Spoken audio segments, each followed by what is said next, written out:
You know when you see a beautiful, handmade, crocheted sweater or a cute little toy and you think, wow, I wish I could make that. Well, guess what? You totally can. And getting started is way, way easier than you probably think. Today, we're gonna break down that very first step, figuring out what you actually need to buy. So let's jump right in. I mean, just look at this stuff. We're talking cozy hots for winter, awesome little bags, and all sorts of cool things for your home. And the craziest part? All of this is made with just a hook and a ball of string. The possibilities are like literally endless. So seeing all this, does it give you that little itch? That feeling of, okay, I want to make something cool with my own two hands? Because that little spark, that's exactly where this whole amazing journey begins. Okay, so you're inspired, you're ready to go. But what's next? You walk into a craft store and bam, there's a whole wall of yarn. So many hooks, so many little gadgets, it can be a little overwhelming, right? Don't worry, we're about to make it all make sense. First things first, let's talk about the absolute heart and soul of any crochet project, and that is the yarn. This is really the fun part because the yarn you choose is going to decide everything about how your project looks and feels. So when you're looking at yarn, it really boils down to two main things, how thick it is and what it's made of. You can get everything from thread that's super, super fine, all the way up to these really thick, chunky yarns. And the material, whether it's wool or cotton, that gives it a completely different vibe. So how do you pick? Well, think about what you want to make. If you want something super warm and cozy like a hat or a scarf, wool is your best friend. It's soft, it's light, it's perfect.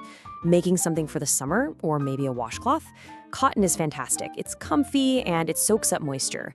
Linen has this really cool, sleek feel.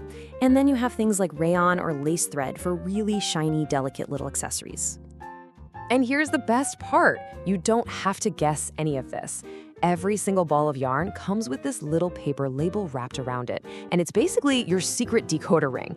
It tells you everything you need to know, including, and this is super important, what size hook you should be using. Learning to read this label, that's your first crochet superpower. All right, so we've picked our yarn. Now we need the magic wand that's gonna turn that yarn into actual fabric. Let's talk hooks. And you guessed it, hooks are not one size fits all. They come in a whole range of sizes and different materials too. Some are teensy tiny and others are absolutely huge. And there's a really simple reason for that. Every hook size is made to work perfectly with a certain thickness of yarn. Now, for probably 99% of the projects you're gonna do, you'll be using one of these standard crochet hooks. They have a letter and a millimeter size, like H/5mm or J/6mm. It's simple. The bigger the number, the bigger the hook, and the chunkier your stitches will be. And then you've got the specialists. On one end of the spectrum, you have these itty-bitty steel hooks for making super delicate lace. And on the other end, you've got these jumbo hooks for making those giant, cozy blankets with really thick yarn. As a beginner, you can just kind of admire these from a distance for now. You won't need them just yet. Okay, listen up, because this is the golden rule of crochet. This is the most important thing.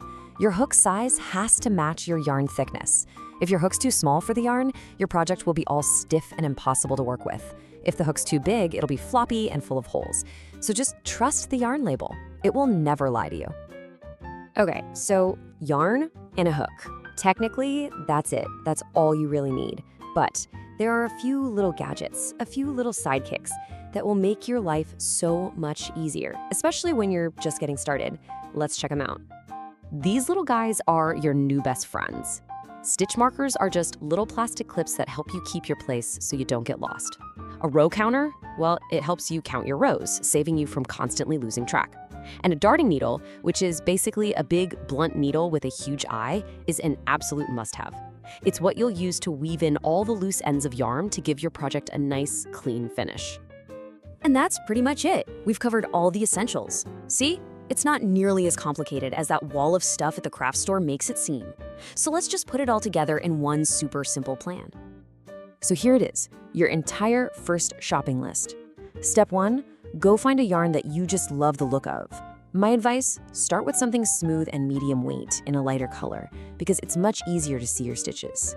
Step 2, look at that yarn label, find the hook size it recommends, and buy that exact hook. And step 3, grab a darning needle. You're all set. No, seriously, that is all it takes to get started. One ball of yarn, one hook, and a needle.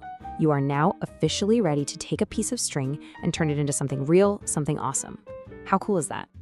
So now that you know exactly what you need, the only real question left is, what are you gonna make first? A simple little coaster, a scarf, a headband? The possibilities are now wide open for you. Have fun!